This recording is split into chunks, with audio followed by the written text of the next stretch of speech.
سخی ہونا یہ اتنی بڑی خوبی ہے کہ سخی کافر بھی ہوئے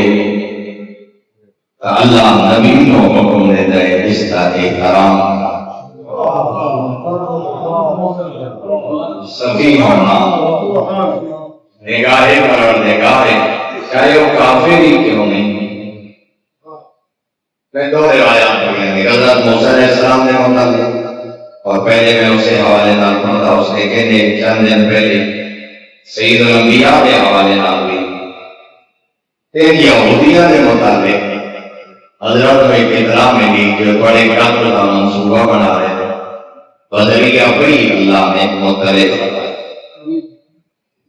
اور اگر انہوں نے موقع مل گیا کہ تھوڑے پہ حملہ آور ہو ایسے اس کو بہتر ہے کہ پہلے انہوں کی طرف ایک وفد بھیجا جائے اور مسلح صحابہ کو بھیجا جائے، انہوں نے گرفتار کرو، اور اگر وہ اقرار کریں نہ اپنے اس جرم کے متعلق تو پھر اگلا ہوگا۔ سرکار سید الانبیاء نے سرکار امیر المومنین کو بھیجے، چند صحابہ نمبر ایرا کر کے جتنے میٹنگ کر رہے ہیں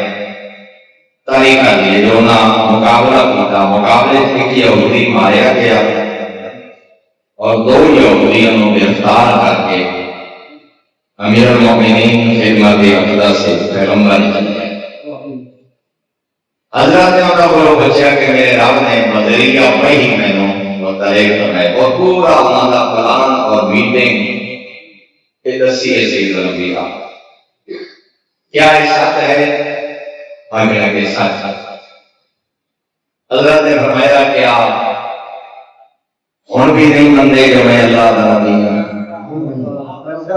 یعنی میٹنگ کا تھوڑے علاوہ کسی کو پتہ ہی نہیں ہو، لفظ بلفظ حضرت انہوں نے صاحب ہے۔ ایک روایت ہے جو حضرت نے فرمایا کہ تساں نبی کی جان دے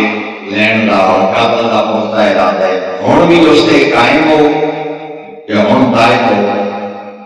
آگے لگے نہیں، ہن بھی قائم، ہن بھی قائم ہے اس بات پہ کہ اگر موقع ملیا تو میں تمہیں قتل کر سکتا۔ سید الانبیاء نے حکم الہی کا انتظار کیا، عذاب توحید نے فرمایا میرا نبی اگر اسلام قبول نہیں کرتے اسی جو یہ بھی یہودی ہے تیری سفارش میں خدا کر رہے ہیں فی الحال انہوں قتل نہ کر۔ پوچھے سید الانبیاء نے مولا یہ یہودی مجرم ایک ہو جائے، جرم ایک ہے، حکم مختلف کیوں ہیں؟ فرمایا جب میں سفارش کر کرے نا اس کی پڑے میری مخلوق واسطے فائدے مند ہے، انہوں کو جو مہلت دے